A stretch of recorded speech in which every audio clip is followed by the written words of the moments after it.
Bueno, seguimos. Tambores a vivo. La live del tambor. Seguimos. Tambor latino presente en tambores a vivo. ¿Eh?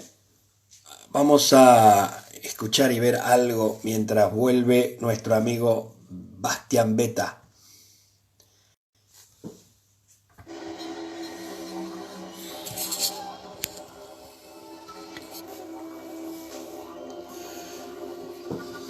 ¡Aló, Batungoso!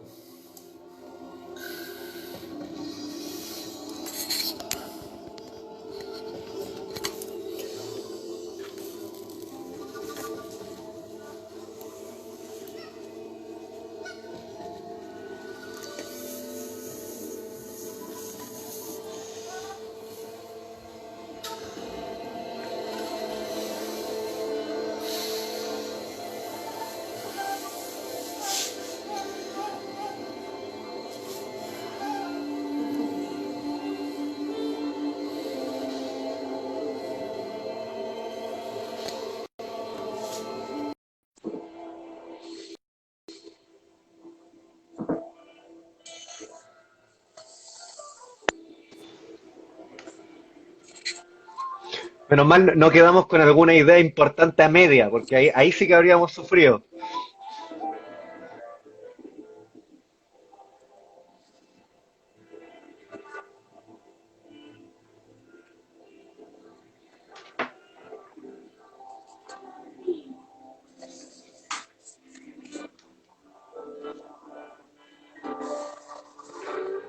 Tiré el arroz y mamá se enojó. No importa.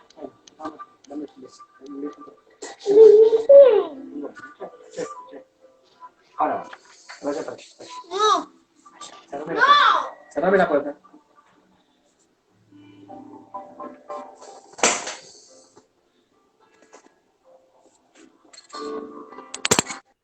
Horas pasaríamos viéndolo y escuchando a Vasconcelos. Ahora lo vamos a ver en Lollapalooza. Vamos a saludar al mestre Memeu, el gran mestre Memeu que está ahí, ¿eh?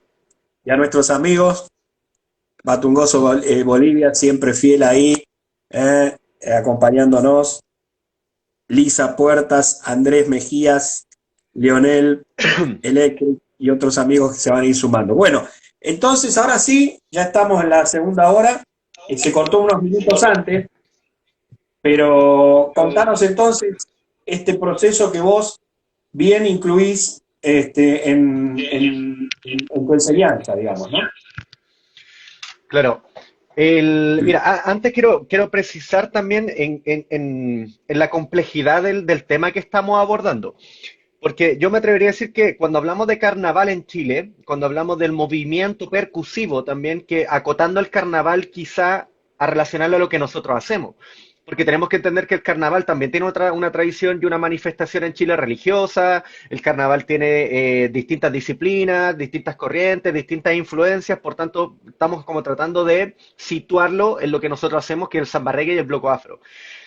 Es tan complejo este Claro. tema Hay que otra vertiente.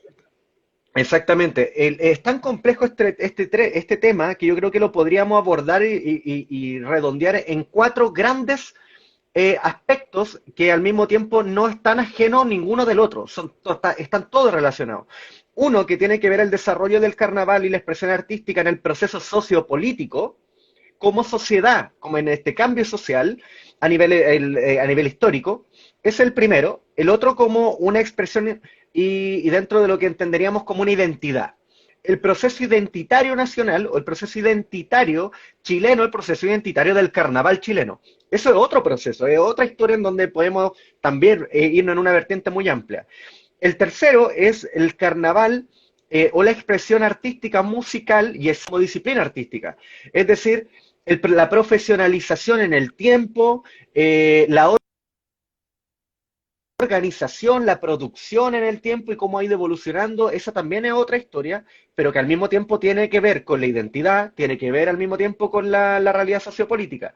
Y hay un cuarto, y yo me atrevería a decir que ojalá podamos andar también en esto, porque es súper importante, que es el desarrollo comunitario.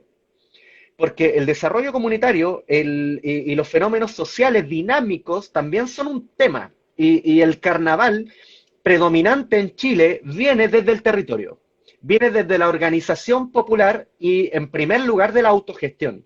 Por tanto, igual son cuatro temas súper complejos y súper amplios. El sociopolítico, que ya lo hemos hablado harto y que incluso vamos a seguir hablando porque tiene relación con esto de las distintas etapas y ciclos del carnaval y la expresión cultural en Chile. El proceso identitario, que también lo vamos a ir desarrollando, quizá no tan a profundidad, pero también lo vamos a tomar como pilar fundamental. Musical artístico también, y dentro de eso está estas primeras generaciones, los viajes a Brasil, los avances tecnológicos, el material de estudio, y por otro lado el territorial, donde yo creo que deberíamos situarnos también y empezar a compartir las distintas experiencias y modelos en torno a la realidad nacional. Dicho esto, a forma súper general voy a tratar de hacerlo general y simple, ¿ya? Porque hay ciertos nombres, ciertos exponentes, ciertos procesos que quizás es mucha información. En primer lugar, yo voy a situar que la explosión o la primera generación del movimiento carnavalero y percusivo nacional partiría más o menos desde el año 90-91 en adelante, comprendiendo el tránsito entre dictadura y democracia, ¿ya? Dentro de Bien. esto hay una primera generación de percusionistas que yo lo dividiría en lo que son los años 90. Yo lo voy a intentar dividir por décadas, ¿ya? El primero es en los años 90, en donde aparece esta figura de Joe Vasconcelos, que viene de toda una influencia musical, de haber vivido muchos años, 6, 7 años en Brasil, un músico que tiene redes al mismo tiempo con estudiantes de música de la Universidad de Chile, de los conservatorios de música profesional, en los 90. Y dentro de eso nace una primera generación, en donde que anoté los nombres incluso para que no se me olviden. Podemos nombrar al Snoopy, que es el Carlos Snoopy Rodríguez, que es un chico del norte, Hare Krishna, incluso, que él está muy vinculado a esta primera generación y ha sido uno de los de quienes han influenciado y potenciado el movimiento interregional, desde la perspectiva histórica, desde la percusión de esta primera generación. Tenemos a Greco Acuña, Repetime los tenemos a nombres. Caruso Moraga como director de la Pachabatu y también al mismo tiempo... Uno, Carlos Snoopy Rodríguez, el Snoopy, que se le conoce en el movimiento nacional, ¿ya? El otro que es Greco Acuña, Bien, músico de bien. profesión, músico de banda también, de conservatorio, y actualmente, si no me equivoco, está haciendo un proyecto que tiene que ver con la música y las raíces africanas, pero muy estudiado, muy completo, los nombres, la imaginería, la ideología, la historia, las raíces, las claves, las variantes, pero un proyecto pero grandísimo, muy brillante. Tenemos a Caruso Moraga.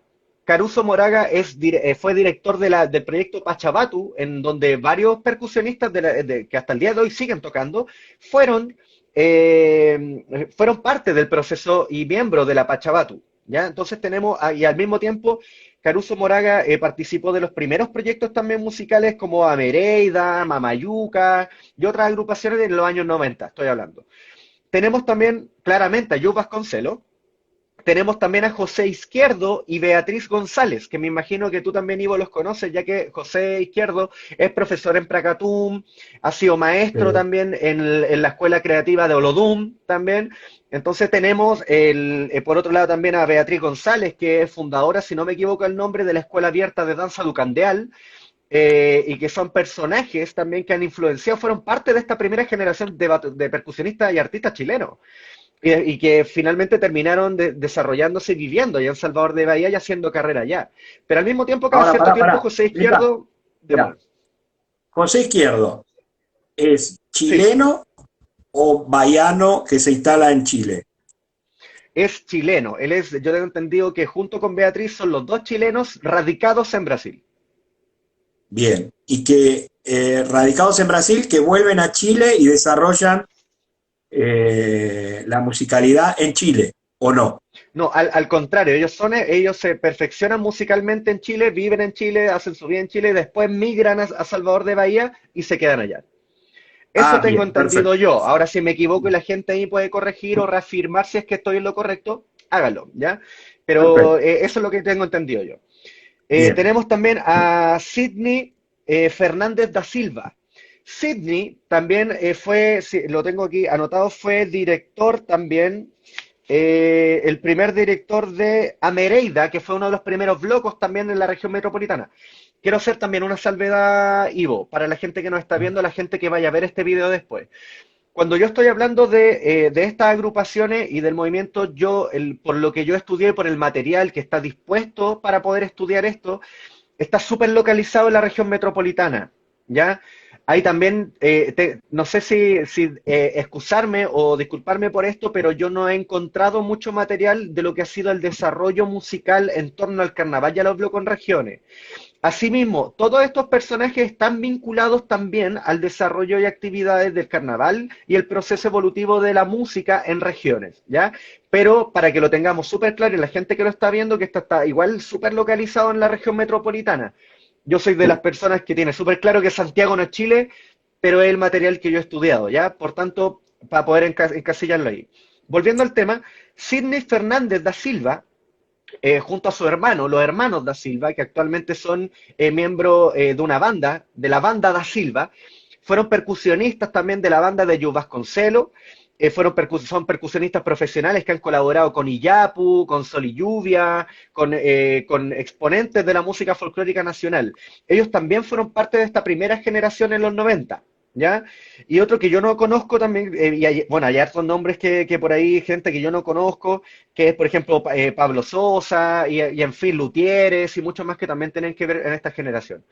Entonces, esa es la primera generación de los 90, en donde nacen estas agrupaciones que ya mencionaba, la escuela de samba Cawin, la Pachabatu, como dentro de los proyectos más grandes, Amereida, Mamayuca, Osda Quinta, si no me equivoco, y creo que se me debe estar quedando alguno por ahí, pero esas son como las agrupaciones de los cuales hay material dispuesto en internet como parte de esta primera generación del carnaval y la música, los pioneros, ¿ya? Bien. Cabe mencionar algo también, Ivo, que es súper particular. Cuando llega Joe Vasconcelos llega más o menos en el año 91, no, hay una corporación que se llama Corporación Cultural Balmaceda, que es fundada en 1992. ¿Ya? El primer taller de percusión afro-brasilera, que está registrado, que está datado en archivos que uno puede estudiar en internet, qué sé yo, que son de buena fuente, en 1994 el primer taller lo lleva a cabo Joe Vasconcelos. El primer taller de percusión afro-brasilera más ligado a la samba y al samba reggae y todo el MPB, que es la música popular brasilera, es Joe Vasconcelos.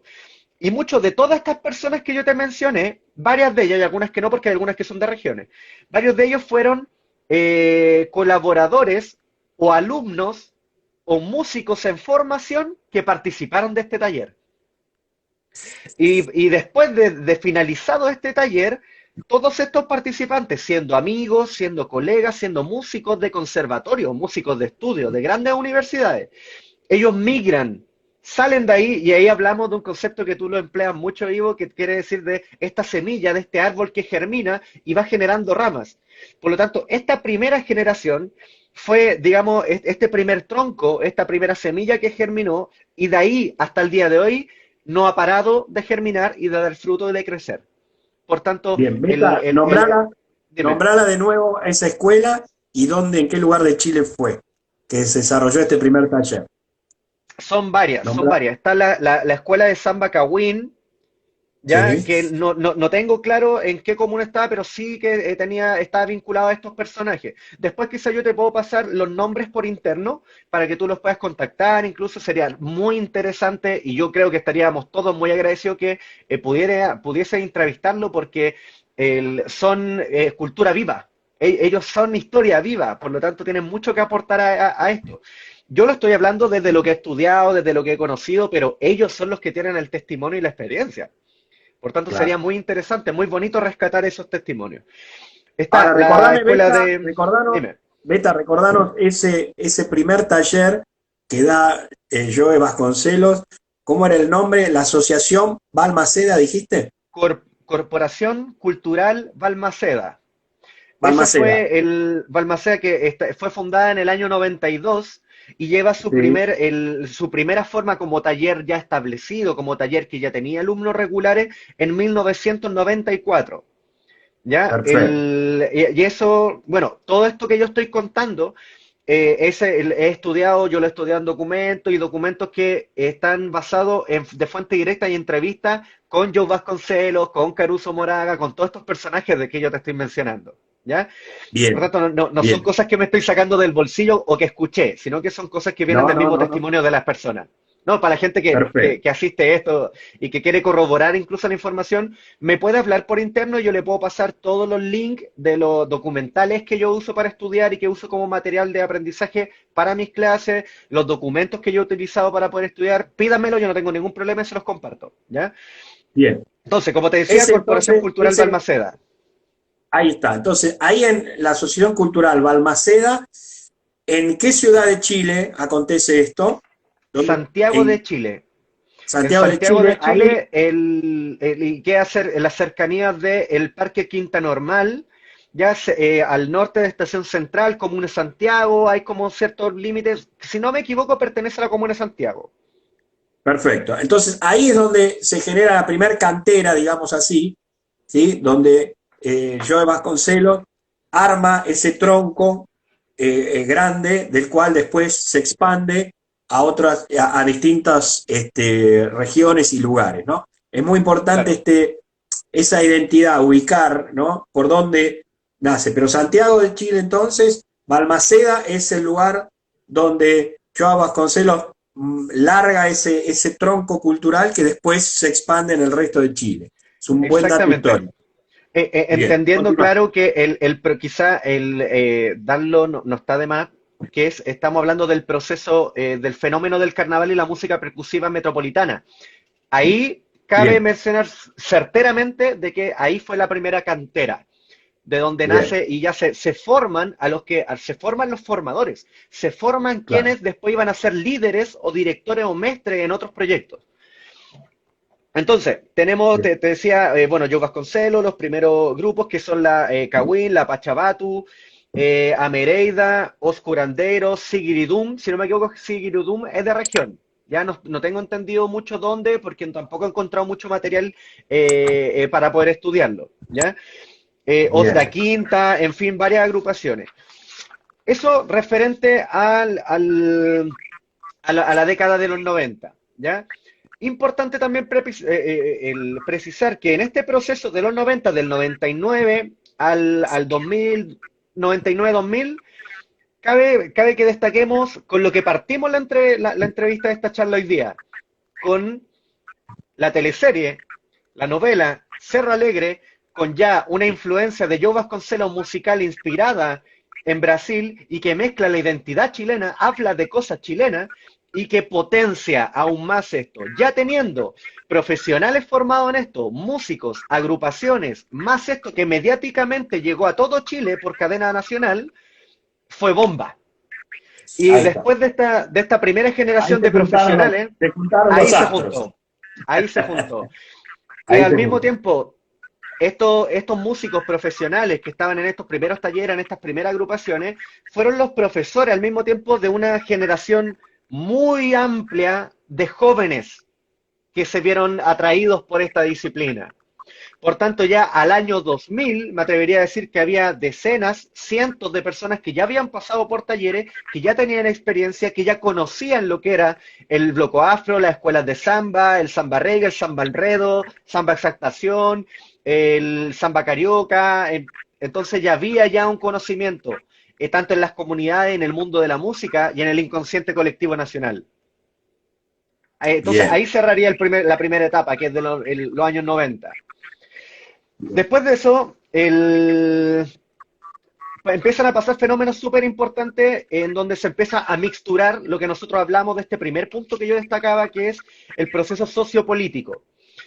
En el 99-90 se funda una agrupación que se llama Pacha Batu. Ha sido una de las escuelas a nivel nacional, históricamente hasta el día de hoy, más grandes. Pacha Más Batu. grandes. Pacha Batu. La Bien. Pachabatu llegó a tener más de 400 percusionistas desfilando y presentando al unísono juntos.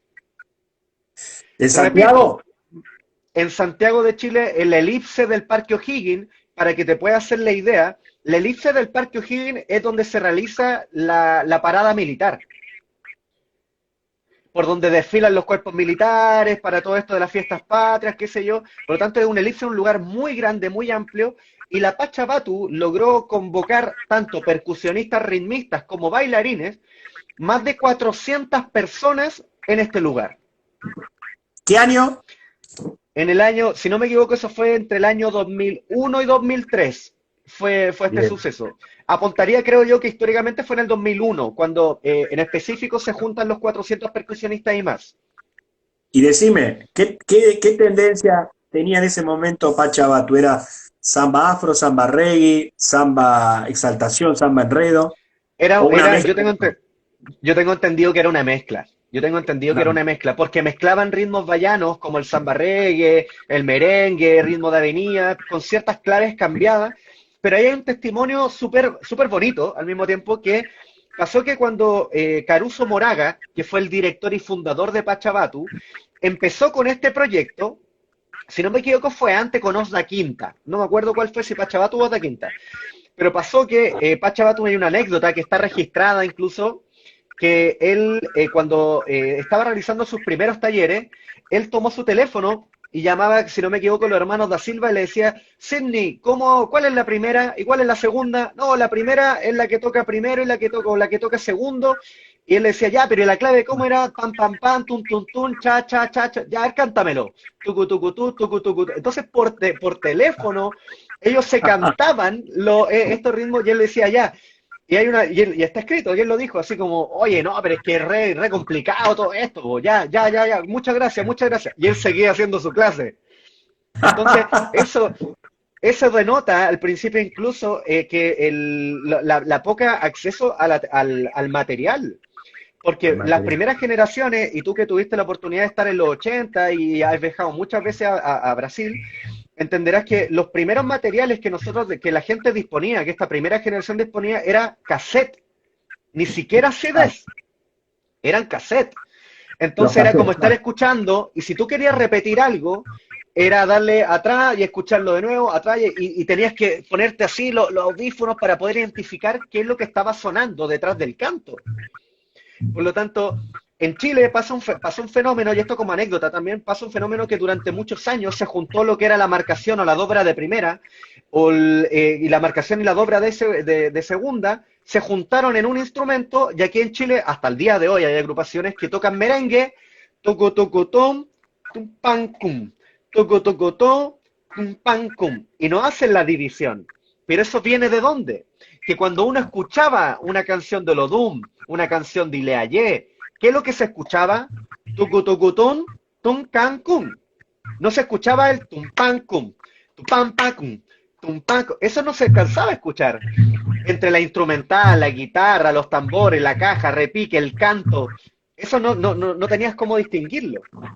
Por tanto, esta primera generación se vio enfrentada a ese tipo de desafío. Qué bueno, qué bueno. Interesantísimo, interesantísimo. Bien, entonces estamos en Pachabatu como un proceso masivo y formidable en Santiago 2001-2003. 400 protagonistas Percusionistas. entre bailarines y ritmistas desfilando en las... ¿Desfile como estilo pasacalle o una parada? ¿Cómo fue eso? Tengo Cómo, entendido cómo que se... Tengo entendido por el registro, porque yo no he encontrado registro audiovisual de eso. He encontrado solamente registro fotográfico. Pero se entiende que fue de los dos. Fue estático, con todos los percusionistas, que incluso Caruso Moraga estaba encima de una tarima, él levantando las manos para que todos los percusionistas lo pudieran ver. Él estaba Claro, encima de una plataforma para poder ser visto por todo el mundo. Y al mismo qué tiempo va. hay imágenes de un desfile por la elipse, con las bailarinas delante, abriendo, con plumas, súper carioca, en ese sentido. Por tanto, tocando ritmos bayanos, pero con una imagen estética súper carioca. Entonces ahí se Bien. entiende también que había una mixtura. Y ahí es donde yo hablo sobre el proceso musical artístico. Con el tiempo y el acceso a la tecnología y a los viajes, uno puede profesionalizar. Pero antes había una mixtura. Y ahí también voy a hacer caer el término mestizo. que la cultura y todo el carnaval y todo el proceso de esto ha sido súper mestizo, mezclando esto de acá, con esto de acá, con esto que no es de nosotros, pero nos gusta, apropiémonos, usémoslo. Entonces, hay una palabra que yo la empleo también para enseñar que se llama sincretismo. El sincretismo, a diferencia de la apropiación cultural, hay una brecha muy diferente, porque hoy en día está muy en boga hablar de apropiación cultural, de tomar esto sin saber de dónde viene y utilizarlo incluso casi como una falta de respeto. Tiene todo una tendencia ahí que se condice con esta postura social de un sector muy amplio de la sociedad. Pero el Ujú. sincretismo se entiende como la fusión de culturas y tradiciones. Por tanto, yo me atrevería a decir que en Argentina, en España, en Colombia, en Chile, yo no hablaría de apropiación cultural, yo hablaría de sincretismo, un proceso natural de la cultura, un choque cultural en donde permanece por un sector de la sociedad esta cultura, estas otras culturas, por este otro lado estas tradiciones, pero hay un mestizaje y de aquí nace otro resultado. El cumbia reggae, el tango reggae, incluso el samba reggae nace un poco desde ahí. El samba afro nace desde ahí, tomando la música de los afuché, tomando el iechá, trasladándolo a los tambores de la samba, haciendo una mixtura. Ahí hay apropiación cultural, hay un sincretismo que responde a los procesos sociales, a los procesos culturales, a los procesos políticos, a los procesos individuales también. Entonces, bajo esa lógica, la evolución del carnaval y la música en Chile se ha visto muy relacionada con ese mestizaje, ese sincretismo. ¿Ya? Ahora, Y volviendo bueno, al tema. daría para hablar largo y tendido sobre ese tema, ¿no? De la apropiación. Vos sabés que eh, yo utilizo, claro, hay una palabra, cuando se utiliza la palabra apropiación, ya necesariamente, cuando vos decís apropiación, sobre todo se utiliza mucho, y nuestros amigos de Europa lo utilizan, para defender, ¿no? El origen, la identidad y el respeto al origen de todo esto. Y llaman ese proceso de apropiación ya con una connotación obviamente negativa, que es apropiarse de algo que es ajeno, como si fuese propio. Entonces, para evitar la apropiación, lo que uno tiene que hacer es decir, mire, yo estoy interpretando algo que no es creación mía, sino que es de Olodum, de Musensa, de Ileayé. Esto se llama samba reggae y fue creado por fulano de tal. Esto se llama samba afro. Y lo que estamos haciendo es una interpretación de algo que ya existe. Si esto se da así, para mí no hay apropiación porque vos estás reconociendo la fuente y estás reconociendo el origen. Apropiarse sería decir, bueno, yo hago eso, ah, no, esto es una invención mía, ¿no? Obviamente. Ahora, yo creo que si vos claramente transmitís al público, al alumno, al interlocutor, que estás haciendo una interpretación de una creación de otro, y te permitís hacer una convención, una variación, un arranjo, un arreglo, bueno, ahí empieza la creatividad, porque, y eso obviamente es fantástico. Yo lo que digo es que, y está bueno, ahora voy a tomarlo del sincretismo, porque es otro concepto muy interesante, como un juego dialéctico, del cual inclusive, por lo que vos bien decís, no deja de ser parte del propio samba reggae, que es producto de un proceso dialéctico, de diálogo entre el samba y el reggae, ¿no? O del candomblé y sus toques con el samba, con los instrumentos del samba. Es muy interesante esto que vos decís. Ahora, yo lo que digo y utilizo una figura que es la conquista, y vos lo vas a entender, ¿no? Cada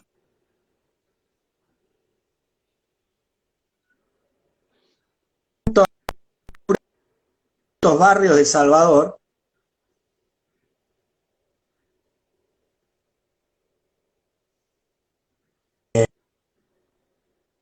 esa Maleri Ballet Tapuá, Olodum Pelourinho, Pracatún Timbalada en el Candial, Curuzú Libertadi y Leayé, y en Pelourinho Tambores y Cores también. Y vos decís, cada barrio de El Salvador tiene una cultura. Osnegoes en Monte, ¿cómo era? Que me dijeron el otro día, bueno, Osnegones en otro barrio. No, Eh, incluso, disculpa, y Malé de Ballet, el Malé de Ballet en Itapuá, si no me equivoco, está también claro, Arequetu de Periperí, entonces, y exacto, son Bancoma, hay muchos otros, pero claro, claro. se fusiona la identidad territorial con esta conquista, esta apropiación. Pero digo, ahí voy. Entonces vos fíjate, distintos barrios de Salvador con una cultura es como si vos decís, che, mirá, acá en tal barrio tal hay una... Y conquista el mundo, conquistan a cientos de jóvenes que nos vemos interpretados uno, con otro, ¿no? Y vos decís, pero eso sería, en un análisis bien profundo, objeto de deseo de cualquier conquistador. A ver, cualquier imperio pagaría por conquistar culturalmente a otros jóvenes. Vos decís, mirá vos, la Bahía, sus barrios, con sus distintas identidades, conquistaron, ¿sí? Culturalmente, argentinos, chilenos, españoles, canadienses, americanos, en un proceso fantástico. Entonces yo digo, paremos ahí, en la Bahía conquistó, de alguna manera, ¿no? Es decir, ¿qué fuerza tiene el tambor tan extraordinaria que ha conquistado culturalmente nuestros corazones, nuestro espíritu? Y lo que hacemos, ¿sí? En definitiva, son variaciones o juegos dentro de ese molde fantástico que han creado, se ha creado en la bahía. Entonces, tomo apropiación, tomo conquista y ahora tomo esto que vos decís del sincretismo, que tanto tiene que ver con la bahía a partir del sincretismo religioso, ¿no? Donde el método que ha encontrado la Iglesia Católica para llegar a la población ha sido sincretizar santos con orillá. Entonces Santa Bárbara y es Yansá. Me acuerdo cuando fui a la fiesta de Santa Bárbara, todo de rojo, era Yansá y era Santa Bárbara. Y vos escuchabas al cura párroco ahí, en la iglesia que estaba ahí en Peloriño, hablar de Yansá. Y vos decís, pero estamos en una iglesia católica. Bueno, es un fenómeno que solo se da en la Bahía, pero seguí esta que está muy interesante el concepto del sincretismo aplicado al tambor. Sí, mira, y ahí, antes de continuar, me gustaría agregar algo a lo que tú estás diciendo, que como tú dices que el samba reggae conquistó el mundo, igual es que puede dañar la sensibilidad hablar de conquista porque el conquista, colonialismo, como que se asocia mucho como algo negativo. Pero hay conquistas Claro, positivas también. Hay consignas que claro, conquistan el mundo. Filo de Gandhi, la consigna de Gandhi es súper de la India y ha traspasado frontera, ideología, en fin.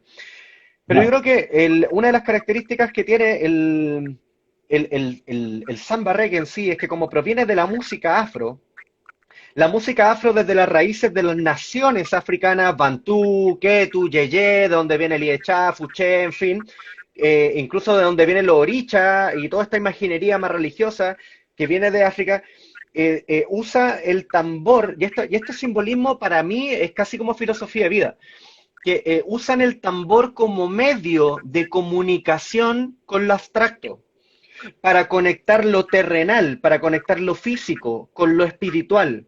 Entonces hay una imaginería tan bonita y tan profunda, una tradición además tan antigua, que la música, el uso de la implementación como los dundunes, el djembe, los tambores que son extraídos de la misma naturaleza. O sea, si nos ponemos un poco más románticos, quizá hablar un poco más profundo, yo creo que viene de ahí, por eso conquista, es porque tiene una raíz tan ancestral que está tan ligada a lo espiritual, tan ligada a los latidos del corazón, de que la percusión, a diferencia de otros instrumentos, resuena abajo de tus pies, resuena en Claro. tu cuerpo el bajo. Por tanto, incluso hay ciertos ritmos que están a ciertos BPM que tienen que ver con ciertas vibraciones y sintonía que están orientadas a generar un estado en tu cuerpo.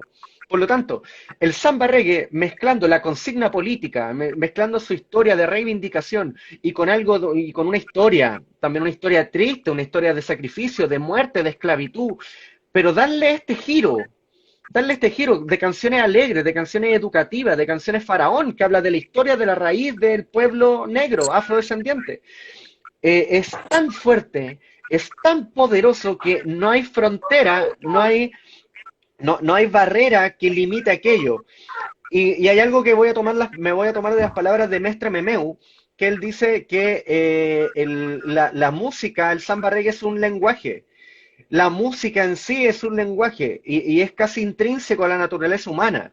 Por tanto, uno puede estar con un alemán, uno puede estar con un japonés, uno puede estar con un francés, con un africano, con un canadiense, un argentino, un mexicano y un chileno haciendo samba reggae y nos vamos a entender. Vamos a estar sintonizados. Vamos a estar no tan solo sintonizados en el momento que estamos habitando presente, sino que vamos a estar vibrando, haciendo y comunicando algo similar.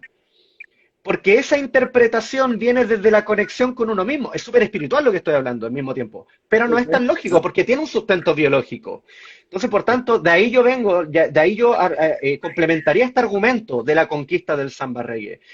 Es la conquista de la música, es la conquista de la tradición, es la conquista de la conexión entre el mundo material y la necesidad espiritual que tenemos nosotros, la necesidad de conectarnos con un otro.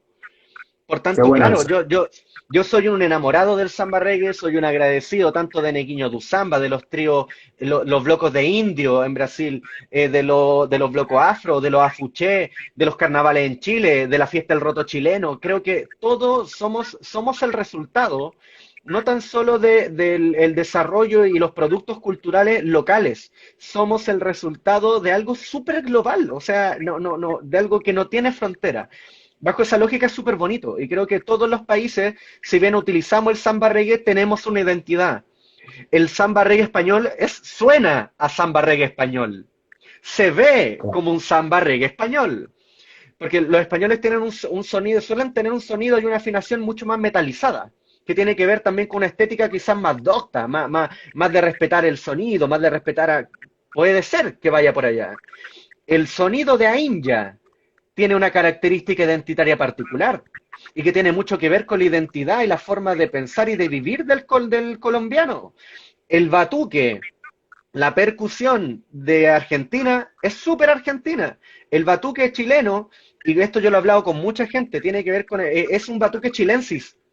El hecho incluso de tomar esta herramienta y de llamarle, no sé, al talabar, correa, a la baqueta, el mazo, la maceta, a veces algo que yo no comparto mucho porque yo soy más purista, y ya habíamos hablado de eso la entrevista pasada, de decirle al tambor, decirle por bombo o por tarro, cosas que yo no comparto pero la entiendo. Tiene que ver con esta identidad propia, que yo no lo pondría en una categoría de que está malo. Es un proceso, es parte de un proceso local. Por tanto, es súper bonito esta instancia y te agradezco de poder estar compartiendo sobre la historia del batuque en Chile, porque nuestro proceso es tan único como lo es el proceso del batuque y del carnaval argentino. Porque Claro. Beta, es un universo enorme. Cuéntame. ahí vamos a un comentario muy interesante que hace la amiga Cecilia. Dice, te saluda y dice, qué maravilla verte y escucharte, Beta, la música activa zonas cerebrales específicas para el desarrollo humano. Eso es lo que vos decías. Y tiene un sustento biológico, ¿no? Esto del latir del corazón, cuando uno siente la marcación, alguien me decía, es como volver al seno, al vientre materno, ¿no? Y sentir Exactamente. pum, pum, pum, pum, ¿no? Y es eso, tiene un sentido porque es como que uno encuentra una legitimidad, una verdad y una sabiduría que no termina de entender por dónde pasa. Y creo que pasa por ese lazo que vos decís de esa vinculación entre el espíritu y la materia, el lazo biológico del tambor como ese sentir y ese recordar el momento que es de los más asiagos de la vida, que es el estar en el seno materno, ¿no? Y nos mueve toda una serie de cosas en el inconsciente muy fuerte. Por eso será también que se da un proceso que yo creo que es mundial, que es, vos podés empezar tocando algo de percusión individual, después a lo colectivo, y es como que hay un cursus honorum, ¿no? Vas creciendo. Y es un fenómeno increíble, pero cuando se llega al samba reggae, en el sentido de la expresión más global del término, incluyendo el samba afro, es como que se logra la mayor dimensión del tambor colectivo. Y es muy difícil que alguien que llega a interpretar y a sentir el samba reggae y el samba afro, deje el samba reggae y el samba afro y baje para otra expresión colectiva percutiva. ¿Se entiende lo que digo? Es Sí, un proceso sí. interesante, es como que sería la máxima expresión percutiva colectiva, no digo individual, sino colectiva. Y es como decir, llegué a la música clásica, la cosa más perfecta de ensambles, y que hacer otra cosa después de eso resulta muy complejo porque es como que descubrís lo mejor y la sabiduría y lo otro, si bien lo podés volver a interpretar, no te llama tanto. Acá en Argentina se da ese proceso. Los grupos se van formando en distintas rítmicas y estilos colectivos percutivos hasta que se llega al samba reggae, el samba afro, y ahí es como que, digamos, queda atrapado el ritmista y el percusionista por esa multiplicidad de rítmicas, multiplicidad de ensamble. Es como hay una riqueza tan grande ahí que es muy difícil volver atrás. No sé si eso también vos lo sentís igual. O sea, mira, yo creo que reflejo de esto que tú estás planteando, yo creo que estás compartiendo algo que es muy real. Esta primera generación de la que yo te hablo de los 90 sigue siendo músico, sigue vinculada al mundo del carnaval, del samba reggae, de la música africana, de las distintas raíces. José Izquierdo, por ejemplo. José Izquierdo es reflejo de aquello, terminó siendo maestro, es maestro hasta el día de hoy en el Candial allá en Brasil. Por tanto, comparto contigo que una vez tú entras en esto, lo conoces, te involucras, te empapas de esto, ya no hay vuelta atrás. No hay vuelta No atrás. hay vuelta atrás, no hay vuelta atrás. E incluso puede alejarte de tocar, pero siempre vas a sentir el deseo o esa añoranza, esa palabra tan bonita en portugués que me encanta, esa saudade de la percusión del bloco. Porque aparte mezcla algo que es muy bonito, que tiene que ver con una sinergia de la gente, una conexión, una complicidad. Hay sí o sí una complicidad en un bloco. Es imposible que no haya complicidad. Puede que haya entre unos pocos, puede que haya entre toda la gente del grupo, pero hay algo que es más bonito todavía, que hay una complicidad y hay una sinergia con la gente que lo está viendo. Porque la gente se mueve, la gente participa. Un percusionista, y yo soy un enamorado de esta dinámica, cuando yo voy con mi equipo tocando en la calle un carnaval, si alguien se sale de la fila para entregarle la baqueta a alguien, a un niño, a una abuela, para que toque, yo no, jamás me voy a molestar, todo lo contrario. E incluso hemos llegado de emoción en un carnaval, hemos llegado a llorar cuando hemos visto abuelitas, gente que está lisiada en silla de ruedas, tocando, riendo, siendo feliz por un minuto, volviendo a la infancia. Entonces, esa sinergia, esa dinámica que se da, ¿a quién no lo va a enamorar? Sí, es así, ¿no? Uno no puede permanecer neutral salvo que sea marciano o inhumano. Vamos a ver, Beta, uno de los videos que elegiste, el más cortito, el carnaval mestizo. Sí, seguimos Sí, hablando. ¿Vale? vamos. Vamos.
Bueno, carnaval mestizo, esa palabra que utilizaste en parte de la charla, ¿no?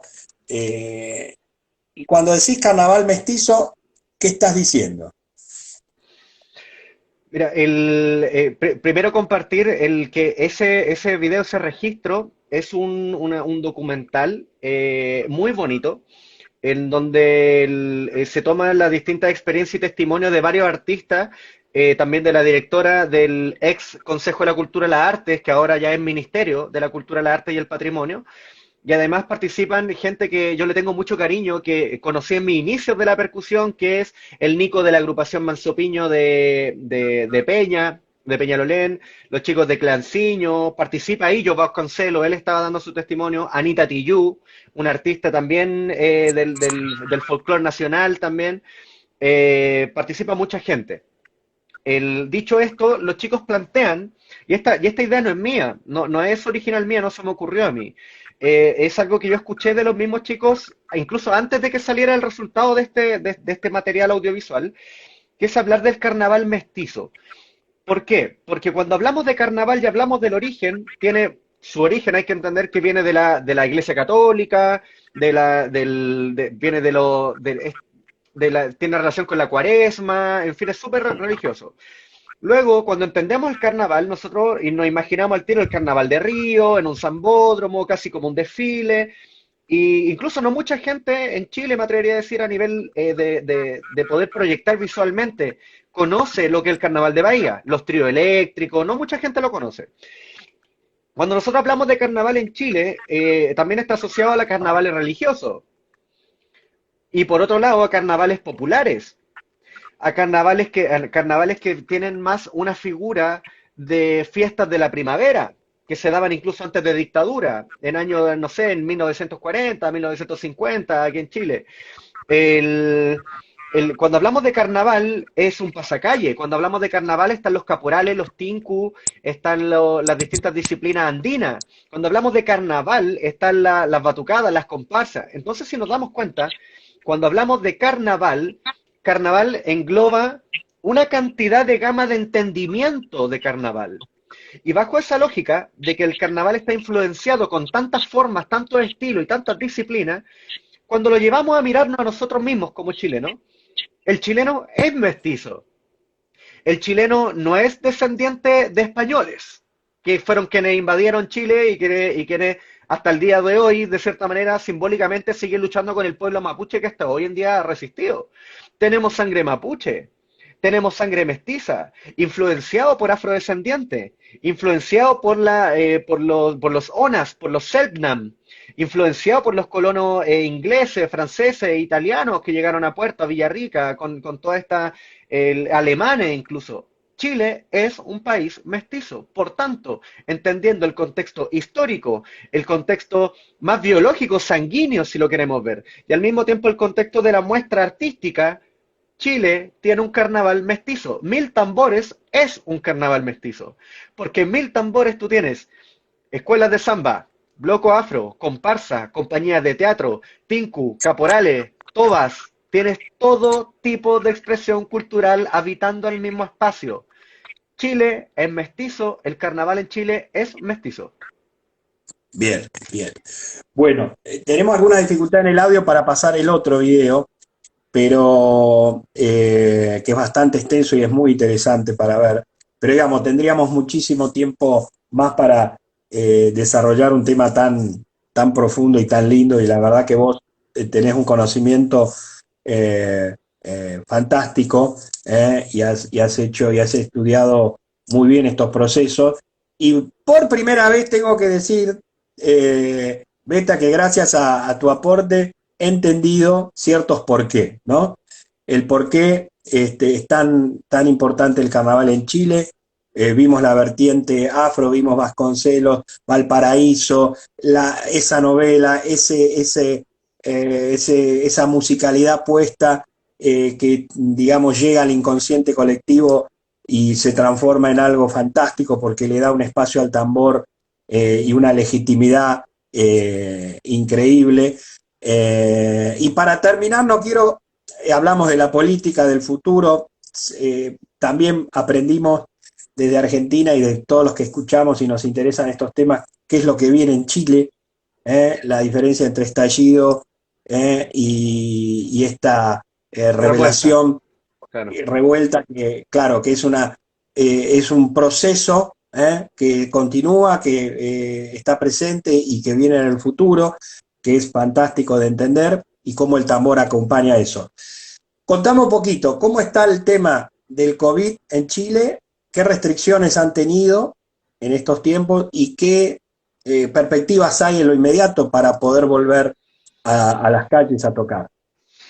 Es complejo, es muy complejo. Hasta el momento estamos todos, al menos en la región metropolitana, estamos parados, no estamos con ensayo.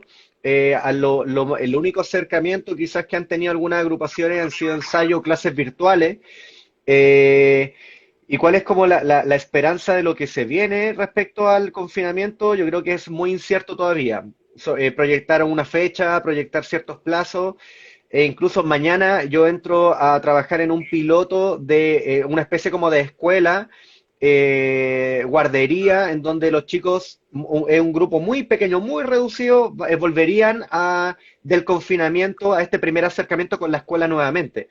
Pero están todos los ojos puestos en este proceso, están todos los ojos puestos en lo que hace la política, en lo que la jugada económica, frente a que las condiciones, bueno, la disciplina en Chile, la política en Chile por lo general no es la mejor. Por tanto, el sistema público de transporte se colapsa bajo esa lógica.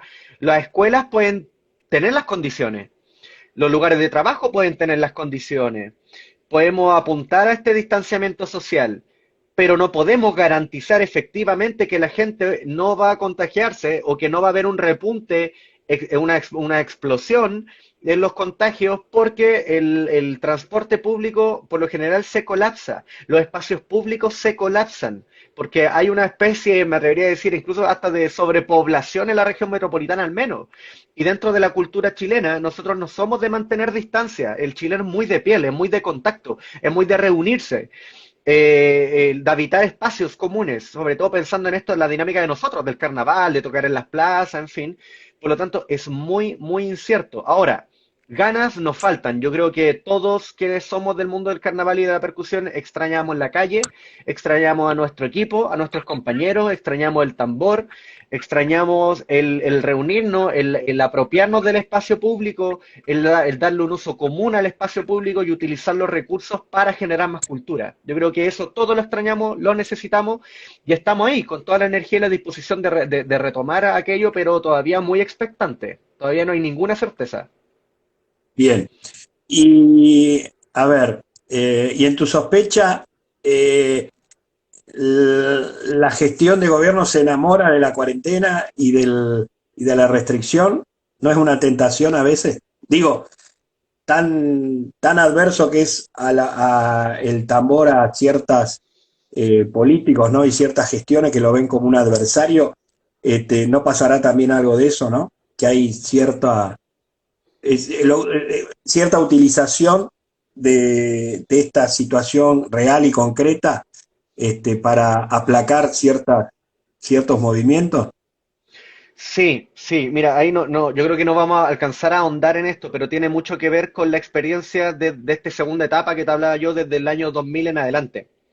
Porque desde el año 2000 en adelante, así muy resumido, 2000, no me acuerdo, 2003, 2002, mochilazo, movimiento estudiantil masivo, 2006, Revolución Pingüina, la revolución estudiantil en Chile, 2011, 2002, 2010, 2011, 2012, Hidro Aysén y todo el movimiento ecológico, y después de eso, movimientos sociales por doquier.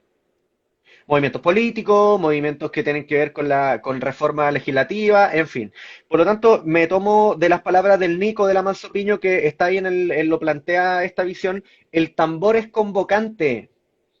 Si nosotros como una agrupación, dentro de una agrupación tenemos 20, 30, 40 personas y detrás de nosotros hay familia, redondeemos que una agrupación es capaz de convocar un aproximado entre 60 y 70 personas. Imagínate 1000 tambores. ¿Por qué la política le tiene tanto miedo a 1000 tambores? ¿Por qué la política y los políticos le tienen tanto miedo al espacio público, a la apropiación del espacio público? Y tiene que ver con este concepto histórico del miedo de retirar el espacio público como público y llevarlo a espacios privados, donde puede ser comercial, la cultura, el teatro, el cine, todo lo que tú quieras, Pero durante estos últimos 20 años había una reapropiación del espacio público y un empoderamiento social. Por tanto, el tambor es convocante. Imagínate lo que somos capaces de hacer 20 agrupaciones juntos. Si nosotros queremos hacer una manifestación poderosa que meta ruido y que no tenga y que llame la atención de todo un país, nos juntamos 25 agrupaciones, nos tomamos la arteria principal de la capital y nos movilizamos. Y vamos a convocar mucha más gente de la que son capaces ellos de convocar, teniendo un escenario con artistas entregando un show gratuito para la gente. Nosotros somos convocantes. El carnaval nace desde la organización popular, nace desde las necesidades populares. Hay agrupaciones en Santiago, La Pincoya, la agrupación, los chicos del Carnaval de San Antonio de Padua, los Cabros en Peña, Puente Alto, los chicos de Clanciño, el FEN, la Murga el FEN de Pudahuel, las agrupaciones Twister, que tuviste la oportunidad de hablar con Nelson. Twister en Conchalí son agrupaciones extremadamente convocantes de representación popular y que la gente, la comunidad se siente representada por esa comunidad porque nace desde la comunidad. Por tanto, te doy toda la razón en el planteamiento que tú estás diciendo. Ya quisiera el cuerpo político, ya quisiera la fuerza política que siguiéramos en un confinamiento permanente, porque lo que ellos quieren es la paz y el orden. Y Claro. eso a nivel general. Y ahora entendamos también el proceso 2019-2018, la revuelta social, en donde las agrupaciones, creo que también va a tener la oportunidad de enlazar una transmisión con los chicos de el tambor, no me Resistencia. acuerdo cómo, Resistencia, que yo tuve la oportunidad de tocar con una de las agrupaciones que iba a Plaza La Dignidad o Plaza Italia, como se quieran referir a ello, que era el epicentro de la manifestación, toqué con ellos. Y los chicos, una cosa es reunirse, pero la otra cosa es reunirse por una consigna social de disconformidad, pero al mismo tiempo hacerlo fiestas. Pero no unas fiestas de celebración, sino es casi como podemos hacer un símil con los tambores de guerra, que tiene que ver con una función el levantar la moral, levantar el ánimo, aquí estamos y no estamos callados. Y no solamente tenemos nuestra voz y nuestro grito, o una piedra, quizás si estás en primera línea para manifestarte, tenemos la herramienta convocante de la música, tenemos la cultura de nuestro lado. Por tanto, bajo esa lógica, en el contexto chileno, de todas maneras, la estrategia política va a empujar a que no salgamos a la calle, a que no nos reunamos, ya que el movimiento carnavalero también quede congelado, porque con el tiempo, en todas estas manifestaciones de las cuales yo te estoy hablando, el tambor ha cumplido una función importante. Es más, que sea tan masivo hoy en día, 2020, el movimiento artístico callejero, tiene que ver con que el escenario de nosotros ha sido desde el 2010, desde antes incluso, hasta la fecha, ha sido la marcha. Las marchas en Chile sí o sí tienen batucada, conjuntos de danza, conjuntos de teatro, tincus, caporales, Claro. sí o sí. Ninguna manifestación en Chile va a ser carente de música. Por lo Qué tanto, bueno, qué somos bueno. participantes activos en esta dinámica social. Qué bueno. Bueno, Beta, estamos llegando ya a 58 minutos, se va a cortar en cualquier momento, pero ha sido una noche fantástica. A todos aquellos que quieran volver a escuchar esta charla por el canal La 14 Bis 2020 YouTube, a partir de mañana al mediodía, lo vamos a tener y realmente ha sido un placer enorme. La vamos a seguir porque hay mucho para seguir viendo, escuchando. Esta noche te juro que me voy a deleitar con Vasconcelos porque he descubierto un nuevo Carlinhos Brown. Y eso vos sabés que es palabra mayor. Gracias, Beta. Gracias a todos los que nos han acompañado en esta charla tan profunda y tan linda. Y gracias por hacerme descubrir los orígenes de tanta pasión por el tambor en Chile. Muchas gracias, Ivo, por la invitación. Agradecer a la gente de Blocoche también, que siempre está apoyando, a la gente de Arneson, que es la marca con la que yo colaboro, a todo el equipo, y siempre digo lo mismo y no lo voy a dejar de decir. Agradecer a mi maestro, a Gilmario, agradecer a Memeu, a José Izquierdo, a toda esta primera generación, John Vasconcelos, los chicos de Clanciño, de Conchalí, todo el movimiento que ha construido, ha sido parte de mi construcción como educador, como director y fundador de Blocoche y que nos tiene hoy en día con más convicción que nunca para seguir para adelante. Gracias, Ivo, a ti, a la 14 Bis, a Nahuel, a todo, y enviar un saludo y un abrazo fraterno a todo el tambor latino, a la gente que se va incorporando a esto Y insisto, muchas gracias por la instancia porque son necesarias para poder conocernos más. Y nada, pues toda la disposición a participar en una siguiente entrevista, quizás porque quedaron muchas cosas también por conversar. Así que nada, muchas gracias. Gracias. Nos vemos.